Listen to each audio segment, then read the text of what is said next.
It was a cold, bitter night in December.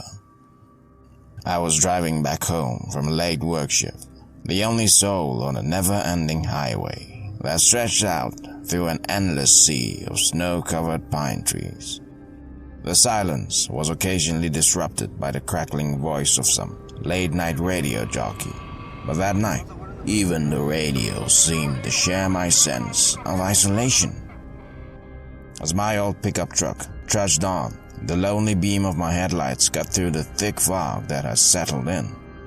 It was then I saw him, a figure standing on the side of the road, thumb outstretched, a hitchhiker.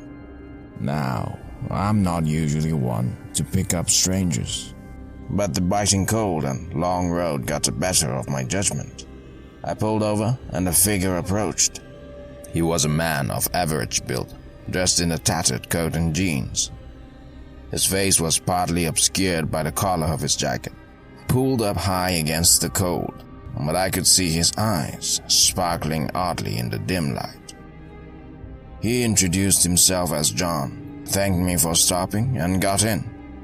As we drove, he didn't say much, just stared out the window at the dark forest speeding by. Something about him felt off.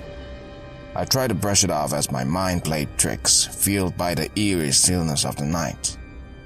An hour into the journey, we passed the dilapidated sign that read, "Gastown, 10 miles."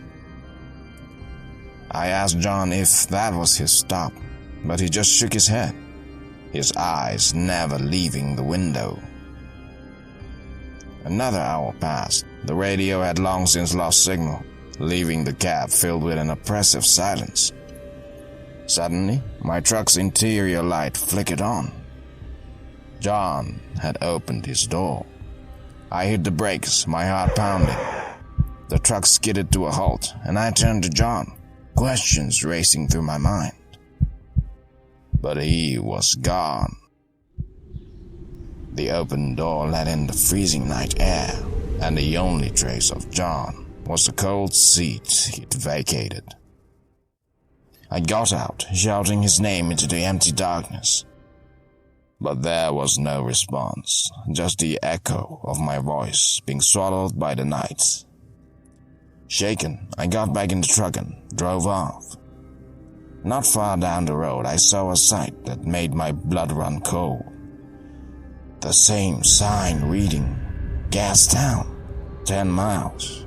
I drove all night but never reached Gastown. The sign kept appearing every hour like a chilling reminder of my unwanted passenger.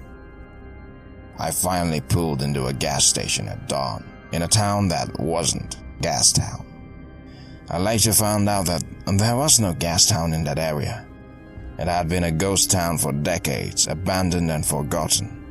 And there were tales of a hitchhiker who roamed the nearby highways, forever destined to travel a road that didn't lead home. I still drive that highway for work, and every time I pass that old Gastown sign, the memory of that night sends chills down my spine, because in my rearview mirror, just for a split second, I swear I can see a figure standing by the road, thumb outstretched, waiting for his next ride. If you're brave enough to hear more spine-tingling tales, click here for another journey into the unknown.